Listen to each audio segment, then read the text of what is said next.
Welcome, everybody. This is Andrew David. This is Blake Newbar's partner program. And you're suffering from bias, from prejudice.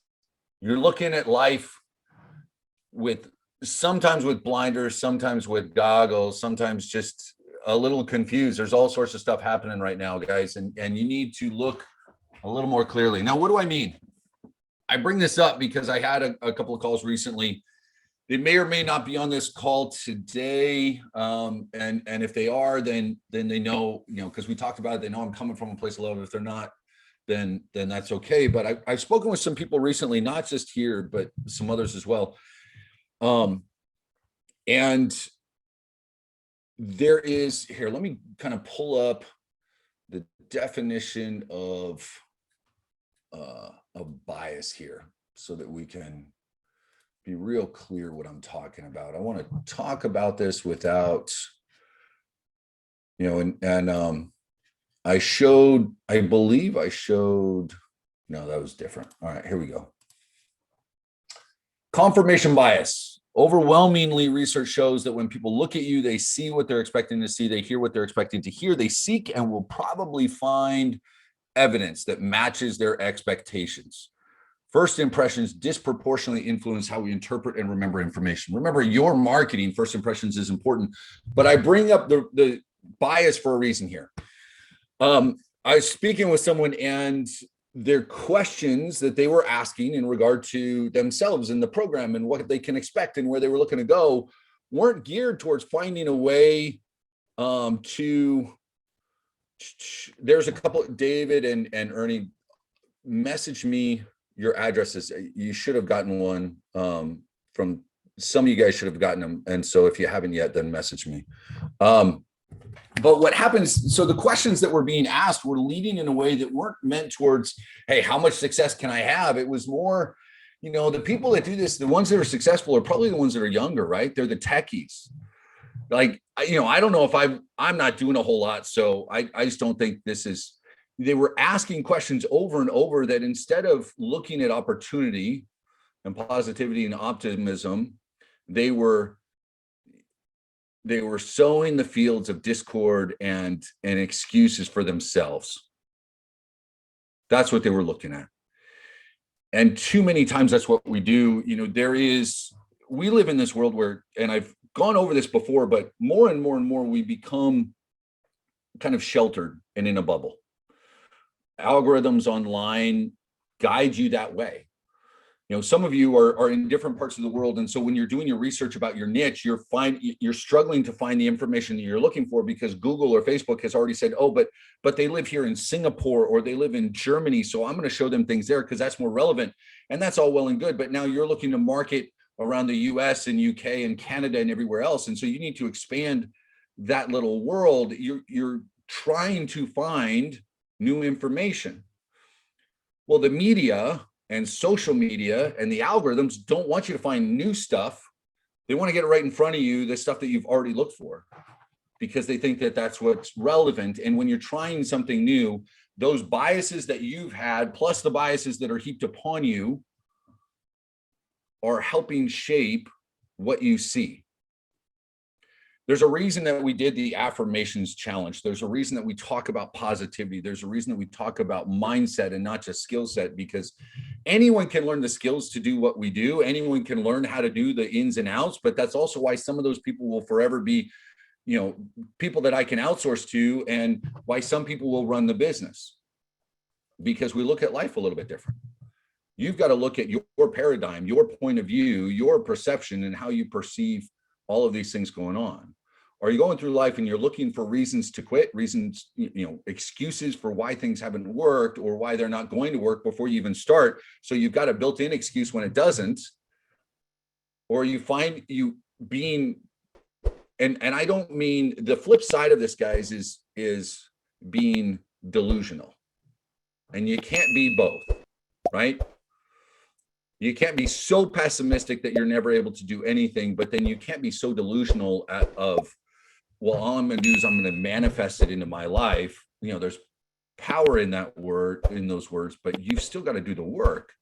And so it's this balance between optimism and practicality. right? What's possible and the work that goes into what's possible. Coming in and saying that you want to earn $1 million and then being frustrated about having to post more than you would normally. Well, it doesn't say I have to post that much. Well, it's also you're trying to achieve 10 times the amount that anyone else is trying to achieve, and you're trying to do it in a shorter amount of time. So you better be damn willing to do the work, right? It's optimism and practicality. You've got to have both. Now, you need to kind of look at where you're at. You need to look at what you're doing. If you're going through and you're starting to doubt yourself, or you're feeding into the doubts that you've always had and you're struggling with it, it's because throughout these last few months, maybe you're working on that personal development side. And now this is the point where truly deep down, maybe you've kind of beaten off some of those top layers. You've pulled them back and you've positioned yourself to really move forward. And now all of that stuff that's been underneath, hiding in the shadows, down in the crevice of your psyche, is starting to make itself known. And it's time to push through and break those. And now these are those chains of these blueprints that we have grown up with that are more serious than the others. These are the ones that have truly held you back from taking that next step. And guys, these are things that I deal with. These are things that every single person on this call, in one way or another, you've dealt with or are dealing with right now. And so maybe the last 60 days, the last 90 days, you started reading like you never have. You started doing affirmations and you're going, man, this is great. And you do it for a few weeks. And then you start to slip because, it happens. You miss a day because you get busy, because the kids are sick, or you've got some extra laundry, you had a long day at work and you're just a little too tired. And then it becomes easier and easier and easier. And you haven't quite rewired your brain enough to make that transition all the way. Now, look, this is where we get in, and Michael's saying a delusion is not corrected with rational knowledge, right? Logic and delusion don't always work. That's the reason why we always get into arguments with politics or religion, right? We look at different things. One side will see something because they have that perception bias, because they'll find what they want to find. Both sides will. 2020, if this hasn't shown you politically and with everything that's happened with COVID all around the world, if that hasn't helped point out to you that we all have certain biases and that the truth is probably somewhere right in the middle, you need to look at your life though and understand that those biases are going to pop up, and you need to keep fighting through them, and you need to keep strengthening yourself. And that, the whole power of motivation and inspiration and development is something that's done each and every day. You've got to do something.